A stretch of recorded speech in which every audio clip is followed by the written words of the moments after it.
तो चाइना वालों को एक बात के लिए तो आपको अप्रिशिएट करना पड़ेगा। हमारे यहाँ पे बातें जितनी होती हैं, उतना काम नहीं होता। चाइना वालों की खासियत क्या है? वो काम कर लेते हैं, पब्लिश हो जाता है, कंप्लीट हो जाता है, उसके बाद बात सामने आती है। अब देखो, हम 1950 से बात कर रहे हैं, स्टेज 3 में हम थोरियम काम में लेंगे। भाभा साहब का सपना बहुत तगड़ा था। हमने इतने सालों में क्या काम किया? हमारे यहाँ क्या हुआ?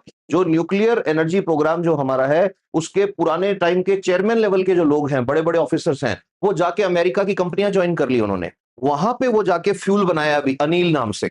वो हमारी टेक्नोलॉजी जो 50-60 साल डेवलप हमने करी, गवर्नमेंट ऑफ इंडिया के लिए जिन्होंने काम किया, वो जाके वहां पे ज्वाइन किया एक प्राइवेट कंपनी में, और उस प्राइवेट कंपनी ने उसी साइज की फ्यूल रोड बनाई है जिस साइज की हमें चाहिए। और इंडिया की एक कंपनी जो है, उसको राइट्स मिल गए कि भाई आप क्या करो, इनको इंडिया के अंदर सेल करो इनकी।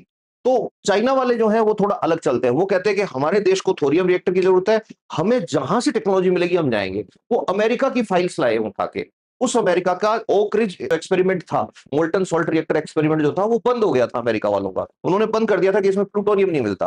वो उस बंद प्रोजेक्ट की फाइल्स लाए उठा के, उन सबको पढ़ी, और उसी टेक्नोलॉजी को डेवलप करके गांगसू के अंदर चला के दिखा दिया दुनिया का पहला थोरियम मोल्टन सॉल्ट रिएक्टर। आपको पता है चाइना दुनिया की 30% एनर्जी काम में लेता है, 30% इलेक्ट्रिसिटी चाइना काम में लेता है।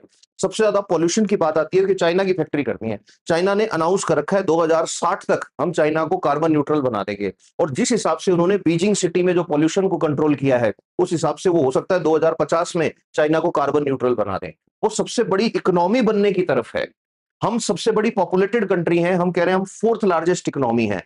फोर्थ लार्जेस्ट इकोनॉमी का फॉरेक्स यानी फॉरेन रिजर्व जो है, वो भी हमारा चाइना के जैसा होना चाहिए था, लेकिन नहीं, हजारों गुना छोटा है हमारा फॉरेक्स। इतना छोटा है कि अगर 3-4 महीने तेल महंगा खरीदना पड़ जाए तो ये हाल हो जाता है, प्राइम मिनिस्टर को आके कहना पड़ता है भैया सोना मत खरीदो, विदेश मत जाओ। चाइना वालों ने ऐसा कभी नहीं किया।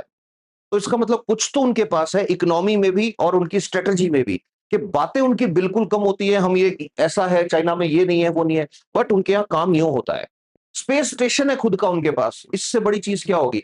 नासा का जो स्पेस स्टेशन, जिसको हम आईएसएस बोल देते हैं, इंटरनेशनल आईएसएस बोल देते हैं, इंटरनेशनल स्पेस स्टेशन, वो सोचो यूरोप, जापान, कनाडा सबकी हेल्प से बना है।